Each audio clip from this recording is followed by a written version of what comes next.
I hope you're well. In this one, I will eventually be taking a quick look at the Festool FSV Mark II Guiderail connectors and whether or not they can really be worth the £43 asking price.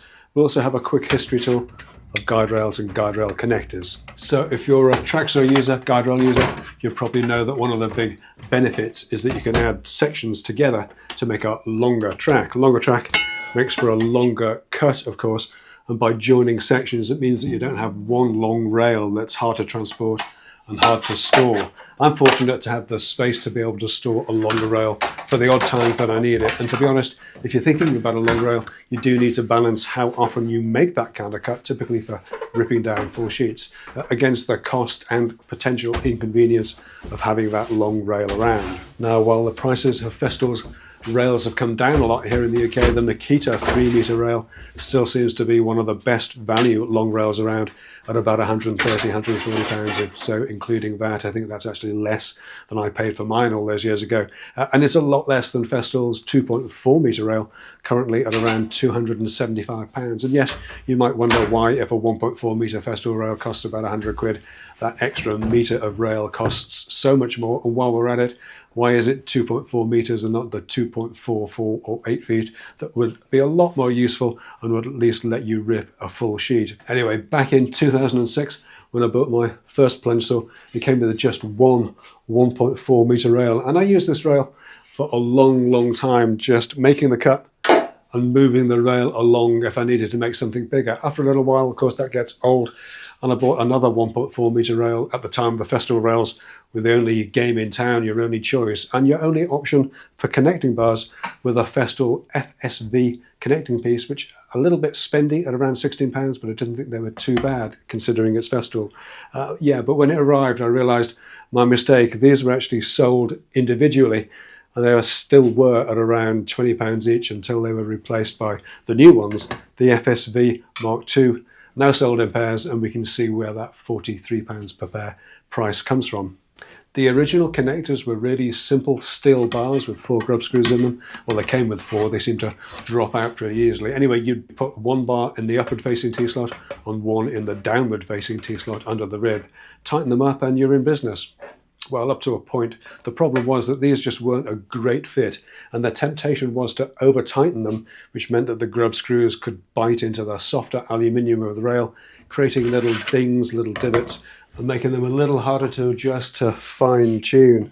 Now, I've got to be honest, I've never had any major issues joining rails together. Clearly, having low standards and being easily pleased has benefits, but I know Festool got a lot of criticism, had a lot of flack back in the day about that connector, especially when Mafel had a much better joining system that not only joined the rails together but pushed the connector sideways into the shallow sort of central trough in the rail, so not just extending the overall length but aligning them as well.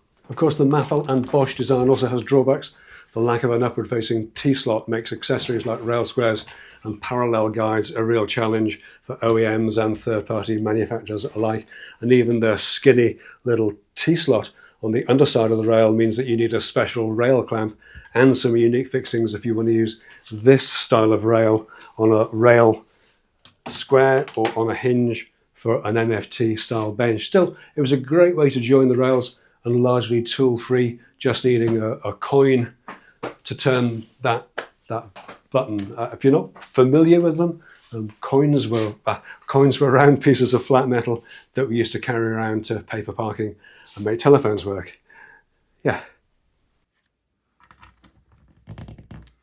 Eventually there was also the Makita style guide rail, very similar to the Festool pattern, but with a different approach to the joining bars. Still a steel bar with fiddly little grub screws, but where each bar was split into 2 separate pieces so that the grub screws in the top half would bear against the lower half of the bar instead of the rail. Like the Festool connectors though, they were still exerting pressure on the top and bottom of the slots, not on the sides where that pressure could be put to better use, which eventually is where the FSV Mark II bars come in. They're still a pair of steel bars with grub screws in them, but they're longer, they're stainless steel, and they have these wavy lines cut into them so that the bar gets wider effectively as the grub screws are tightened. This means that the pressure is exerted sideways in the T-slot, not just joining the rails together, but also forcing them into alignment.